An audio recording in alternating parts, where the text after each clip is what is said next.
A bird's note on smart people. Smart birds on smart people. Sarah Jessica Parker as Janet.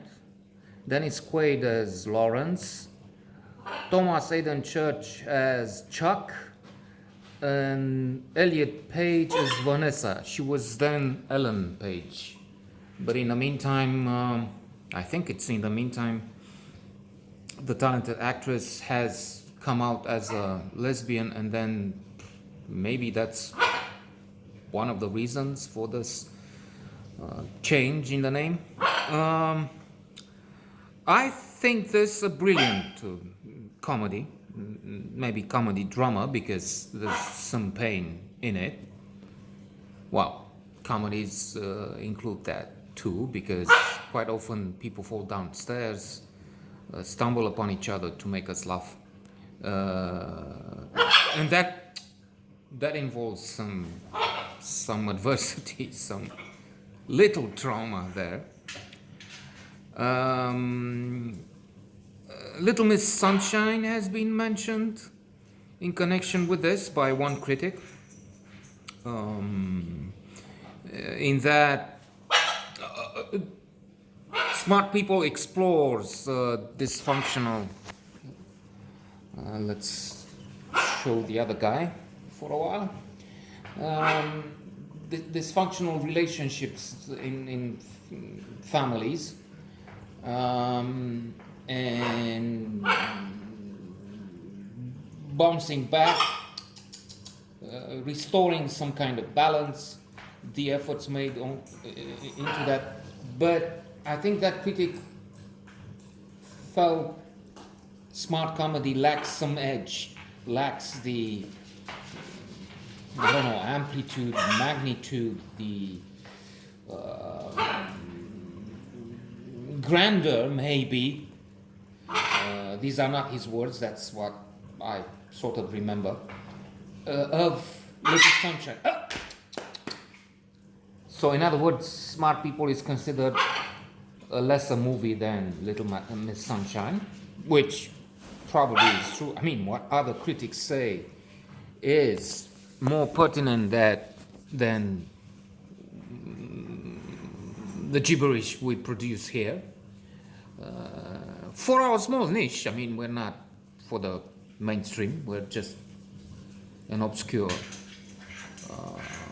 point of view here. And Lawrence is a professor and a writer. I'm laughing because of a scene I will recall in a minute, if I don't sidetrack again. And incidentally, Sideways is also better. It's mentioned there, and it has Thomas, an extremely talented actor, not used to his value. I mean, I've not seen him in leading roles except perhaps for Sideways, and he's so excellent, so good.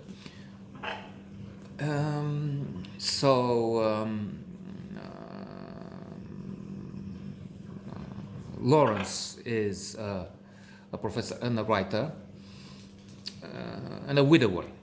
And the scene I was about to mention comes now. He writes very good texts, but also apparently very dry, hermetic, accessible to only a few. Perhaps it's a bit pretentious. So there's one of the comic episodes. This one. He is contacted by one division, I guess, of Penguin Books, and the editor is both praising the book but also blaming it and the author, and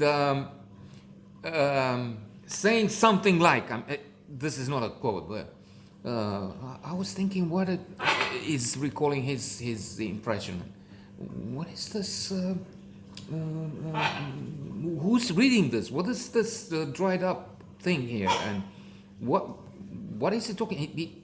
It's it's intriguing, and then it's a challenge. And so, in other words, my impression is that they're publishing it because it's a provocation, because it's so goddamn closed and unreadable.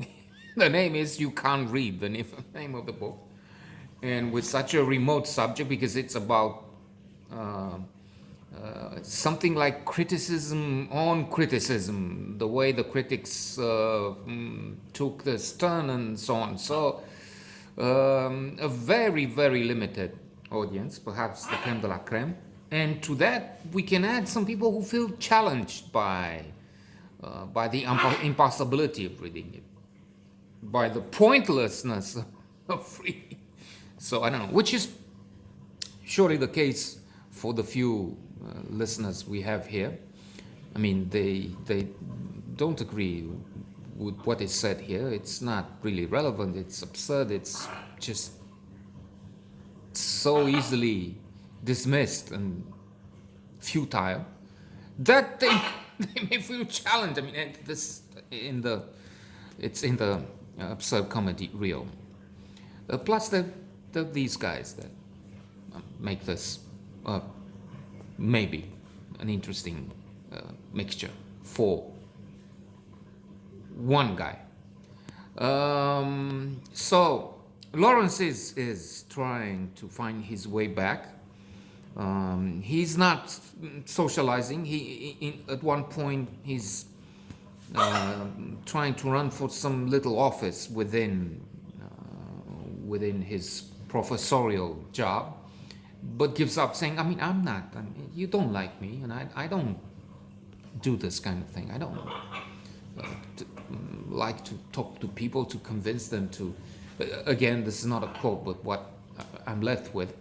And so I give up. I don't, which may affect his daughter's plans, Vanessa, aka Elliot now, Ellen then Page, who has has been accepted at Stanford, but there's a question of money too. I mean, she will have a scholarship, but will not cover all expenses and everything else. But he says now with a book, because he talked to Penguin, right? And they will edit the book. That's another story. I mean, how much is his girlfriend asking? But how much will they edit it? We'll have to let the professionals do their job. And I mean, he's not happy with it, evidently. But yeah, it's good they publish it, but it's insult mixed with praise, as I tried to say. So he meets Sarah Jessica Parker, aka what did I say her name is? Janet. Okay. A doctor.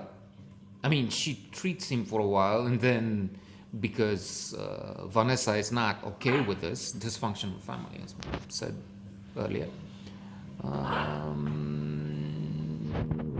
she confronts the doctor. I mean, he's your patient. It isn't part of your oath or not to fuck your patients. He's not my patient anymore, and things like that. So there is a difficult, delicate bond there, which may be breaking, but then maybe it's restored, maybe it's going to work. I don't know. And then there's Chuck. What a presence there. There may be something going on, though, between Chuck and Vanessa, because Vanessa keeps pushing him and enticing and alluring him, looks like, in, for instance, circumstances where he's dressing up. She comes to his room, and says, it looks all right, the jeans fit in all the right places, you show all the right things, and something like that again. And he's, kudos for him, because he's much older, and they're not basically biologically related, because he's an adopted son, a brother, but I don't know if that's the term, adopted brother of Florence, staying with him because he has no job, he has no perspective. He's putting posters on trees with "I lost 15 stone" or something. Ask me how. It's lying that he has a girlfriend living with her today just to escape this craziness with Vanessa and some other things. But in fact, he's staying with his other relative, the nephew, brother of Vanessa, at his dormitory, which is Wuttre. So kudos for him. He's pushing back. He's 20 years older. The girl is, I don't know, 20, and that's not. I mean, they're not biologically related again, but this is not something. I don't know, proper. Besides, there will be Me Too issues there. I feel there would be. I don't know how to describe them, and then there's not a moment to get into it because this is already a long note.